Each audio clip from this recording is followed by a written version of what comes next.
Let's get into the slate, shall we? This is the Week 12 preview show presented by OnyxOdds. Make sure to use code LFTG at OnyxOdds. If you are listening to the recording or Spotify, Apple Podcasts, the YouTube replay, the link is in the description. Legal in 40 plus states. So thank you to OnyxOdds. All right.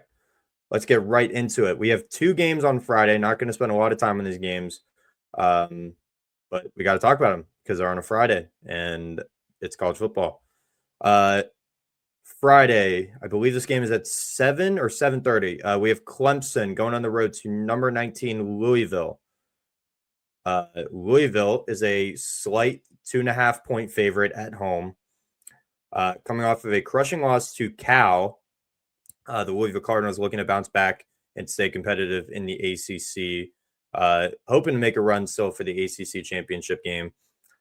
Louisville's defense comes in as a top 15 ranked unit. They give up at just under 300 yards per game, which is good, again, for a top 15 mark in the country, whereas Clemson brings in a very productive passing offense, averaging just over 288 passing yards per game. That's going to be the biggest matchup on the field. How does Louisville's defense hang around with a very explosive Clemson passing attack? X factor here is going to be Clemson's QB health. Again, Cade Klubnik just came back from injury not too long ago, so he's going to be the biggest X factor for Clemson coming into this matchup, especially against a really stout Louisville run defense. But if Clemson's passing game can find some rhythm, expect Louisville to give it up. They just gave up a ton of passing yards and passing production last week against Cal and De Jesus and Sagapolotele. So that's probably going to be the biggest factor to Clemson finding success, is how Cade Klubnik can produce through the air. Again, small spread, 2.5-point favorite to Louisville. I think just solely based on how both these teams are trending, Clemson is very much trending back upward over the last few weeks, whereas Louisville kind of might have been a death blow to their season last week. They might come out flat. They might come out a little deflated following that tough loss to Cal in overtime last week. So therefore, on a short week, I'm going to take the Clemson Tigers plus the 2.5. I think Clemson just wins this game outright, gets a huge statement win for their season after what's been a very underwhelming season, and very much might be capable of helping Dabo keep his job there, or at least, kind of silence that noise for a little bit. So give me the Clemson Tigers. I'm going to take the 2.5 on the road, and the Tigers to win the game outright. Also happening Friday night at 9 p.m. Eastern, 9:30 Eastern, around that time. We have the Minnesota Golden Gophers going on the road to the number 8 ranked Oregon Ducks.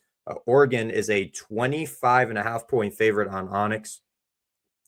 The Oregon Ducks come in with one of the best offenses in the country, with north of 471 yards per game offensively, and also one of the top defenses in the country, averaging at just around 239 yards allowed defensively, which is good for top 10 in both categories, and is one of 3 teams in the whole entire country in top 10 margin in both offense and defense.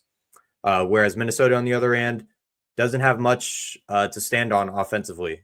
Clear efficiency gap, production gap, just straight up athletic ability gap between both of these teams.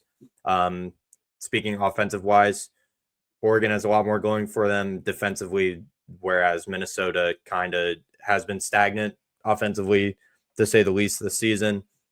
X factors come in this game: Minnesota's ability to force turnovers or a special team play. If they can somehow win the turnover margin, make a big play through special teams, just basically think outside the box, essentially play outside their means, if Minnesota can, force something out of the blue to catch Oregon, force some momentum in their favor, that's really the only way Minnesota has a chance in this game. It's already a steep uphill climb when you're facing a very balanced Oregon team, offensively and defensively. Again, a massive spread, 25.5 in favor of Oregon. The spread on Sense Makes Paper, my model aligns with this. It has Oregon as a 24.5-point favorite. So only off by a point, but I am going to stay away from this game entirely betting wise. If I had to pick a play, I think I like the over. It's kind of low at 44.5. I think Oregon could hit that total by themselves. And even if Minnesota could somehow muster up 10 points, that plays benefit to the over. I think it's way too low of a number. So favorite plays the over, but I think Oregon wins this game and wins it comfortably over Minnesota. Getting into the Saturday slate, we are going to start with, if I can scroll. My notes is being very, very slow. All right, getting into the Saturday slate, we are going to start in Pittsburgh, Pennsylvania, hosts of College Game Day. The Pittsburgh Panthers, the 22nd ranked Pitt Panthers, are hosting number 9 Notre Dame. Notre Dame is a 12.5-point favorite on Onyx, and the Fighting Irish are coming off 2 massive wins in back-to-back weeks over Boston College and then the blowout of Navy last week in the snow out there in South Bend. Both teams posed very strong scoring offenses, both of them very high in points per game, statistically wise, but Notre Dame's overall defensive steadiness versus the Pitt explosive passing attack is probably going to be the biggest, factor to the game. How does Notre Dame compete against a very high-powered Pitt passing attack behind true freshman quarterback Mason Heinschel? After coming in for the former Pitt quarterback, his name is escaping me right now. That's crazy. Wow, I literally can't. Never mind. So coming in for him, Mason Heinschel, looking to make a huge statement here. Would be the biggest win of his young career so far for Pitt. X factor coming into this game, Pitt's vertical passing attack. If Pitt can produce 2 to 3 explosive touchdowns as they have in past games this season, this game could be a track meet. This could easily be a run and gun type of game. Matching scores, very high scoring. If Notre Dame can control the chunk plays, game automatically tilts in Notre Dame's favor. Again, Notre Dame has been susceptible to give up big passes so far this season. Notably against A&M, they give up a ton of big passes. So Notre Dame, that's going to be the biggest key to their success if they can contain the Pitt explosive passing attack. Again, a huge variance in spread at 11.5, 12.5, wherever you're looking. I think the 12.5 is playable for Pitt. I think Notre Dame can win this game by 10 or more points, but Pitt could find a way to keep it close in the end. Maybe a backdoor cover of some sort. Again, I'm going to stay away from this game in a betting perspective, but I do think Notre Dame comes into Pittsburgh, wins the game at least by a touchdown. Think the Fighting Irish get a huge statement win on the road and propel themselves even closer to a playoff spot once again.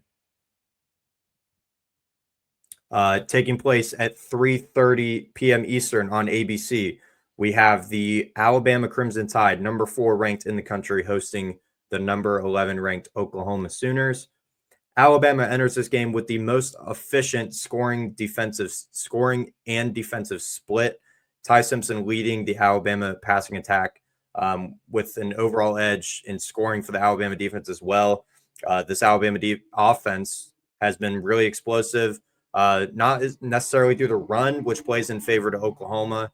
Oklahoma, one of the best rush defenses in the country, as opposed to Alabama's rush offense, which ranks 54th No, excuse me, not 54th. That was the wrong stat.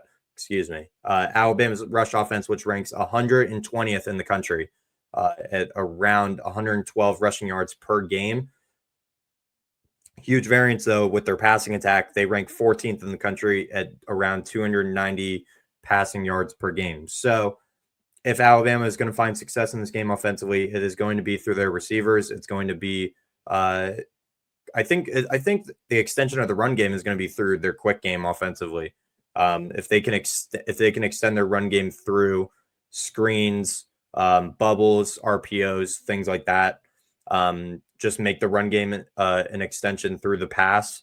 I think that plays very well to Alabama winning this game. But again, Oklahoma's defense is going to be prepared under head coach Brent Venables, defensive specialist. I think they went on the road a few weeks ago to Tennessee, gave up a ton through the air, but still found a way to win because they were able to contain that ground game. So it plays in Oklahoma's favor that Alabama can't necessarily run the ball, but does Oklahoma have enough on the back end to hang with the Alabama receivers? X factor in this game for me personally is Isaiah Horton, mainly running out of the slot for Alabama. He's a speedster. If he gets even a glimpse of separation through the secondary, he could house that thing. So I think he's going to be the X factor for Alabama personally. I think he provides a lot of explosiveness to that Alabama offense that Oklahoma might necessarily not be able to keep up with at the end of the day. Again, it's a 6.5, 5.5 point spread wherever you're looking. I'm looking at 6.5 on Onyx right now. I think Alabama wins and covers. That's going to be my pick, my national championship pick. So I'm going to keep rolling with them to finish the season strong and make it into the playoff. I like Alabama by a touchdown or more. Give me the Crimson Tide to keep rolling at home.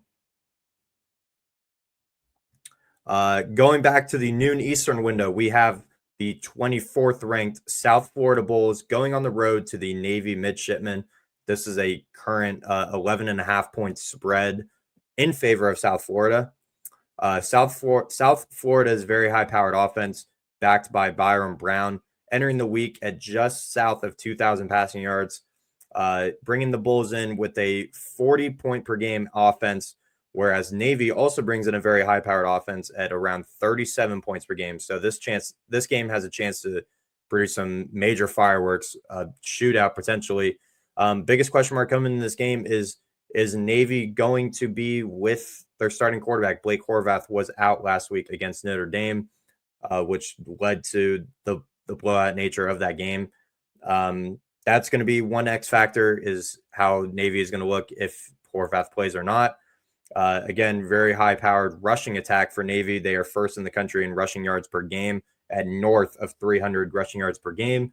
Other X factors coming in, how South Florida handles Navy's clock-controlled run style offense. Again, Navy very high-powered on the run, but they do like to possess the ball in that nature as well. So they're gonna run the ball notoriously, use the clock to their advantage. How does South Florida handle that? As South Florida can avoid 3 and outs, convert on third downs, extend drives. Again, this South Florida offense can be explosive at times. Can be one play and they score a touchdown. So how does South Florida sustain drives if they aren't able to hit those explosive plays over the top against this Navy secondary? They also force more possessions and wear on Navy. So if South Florida just retains more possessions on the Navy midshipmen, this has a chance to be a blowout in favor of South Florida. Again, the number is at 11.5 towards South Florida. A heavy favorite for South Florida. Again, a high total. The total sits around 64.5. Implies a scoring theme to this game. I think South Florida wins this game. I am not too confident in the number though, so I think I'll take Navy to cover 11.5, but I think South Florida will end up winning the game and trek on to be the group of 5 representative in the college football playoffs. So give me South Florida to win, but I'll take the Navy midshipmen to cover 11.5. Going back to the 3:30 window, we have the 21st ranked Iowa Hawkeyes coming off a tough loss last week to the Oregon Ducks, 18-16. They would go on the road this week to the number 17 ranked Southern California Trojans. USC is favored by 6.5. USC, another high-powered offense behind Jaden Maiava, just over 2,600 passing yards this season, leads a high-powered offense scoring nearly 40 points per game. Whereas Iowa, their profile is they're gonna control the line of scrimmage. They're gonna keep every game low scoring. They don't really have much explosivity offensively, which plays into USC's favor. If they, can somehow hit big plays over the top against this Iowa defense, using Mekhi Lemon and the other receivers in that group, their vertical passing game could hit massive chunk plays against this Iowa defense, and control the field position and the pace of play in this game. Plays a huge factor into USC's, possibility to win this game. Again, back at home for USC, it's going to be another slugfest, another slop fest this week for Iowa. Chance of massive rain storms, happening in Southern California at the time of this game being played. So does that play in favor to Iowa or USC? I think it plays more favor to USC just solely because we saw them be able to run effectively against Michigan.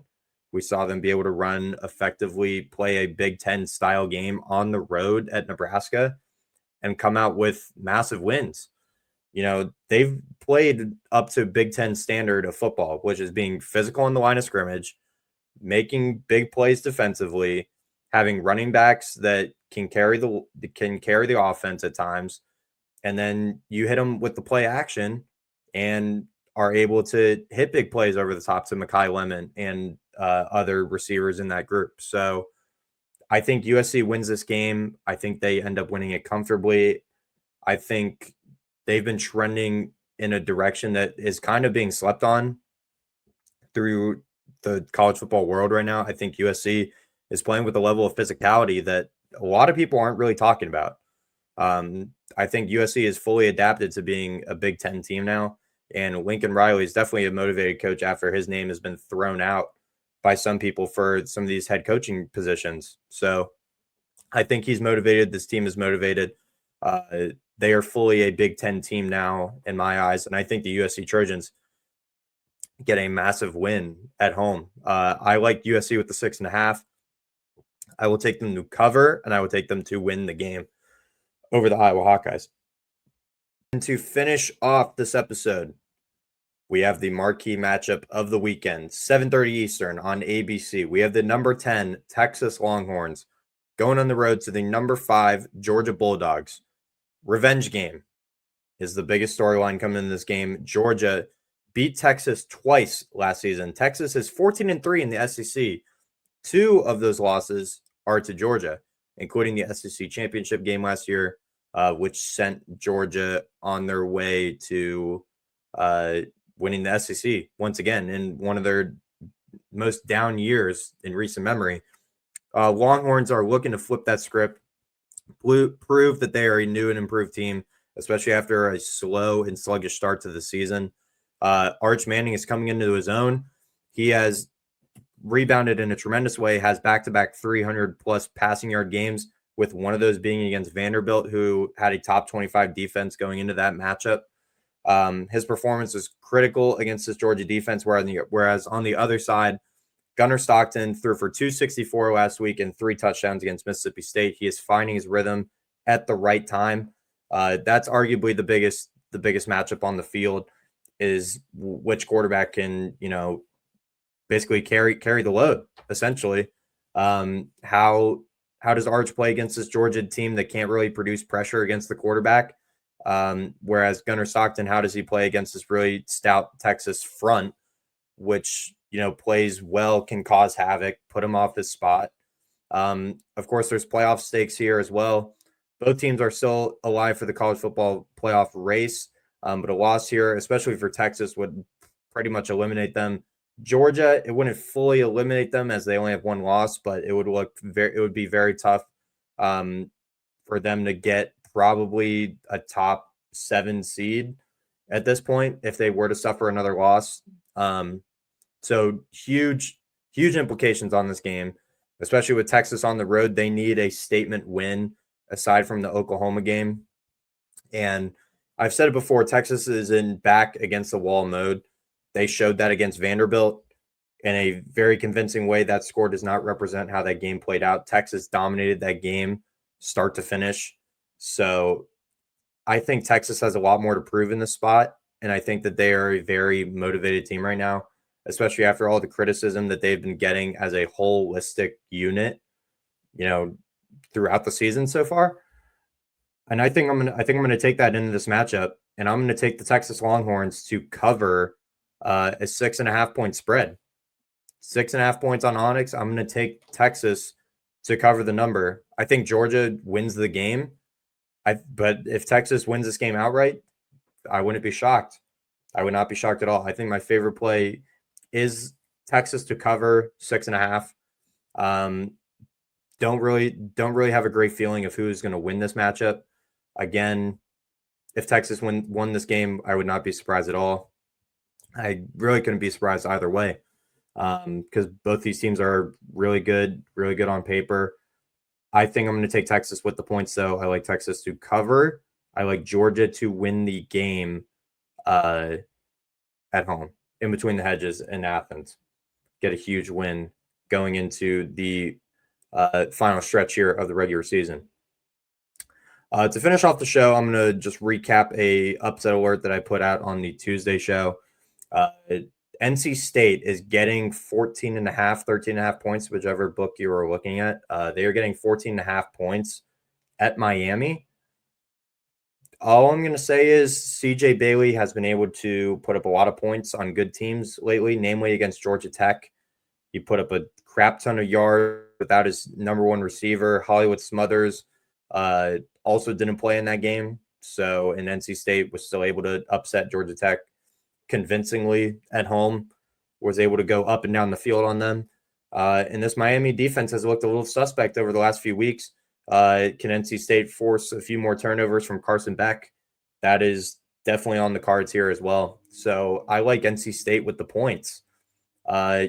You're giving me a 2-touchdown spread at Miami with a team that's on fire right now, that is very much trending upwards at the right time in the season. Give me NC State with the points as a upset alert at Miami.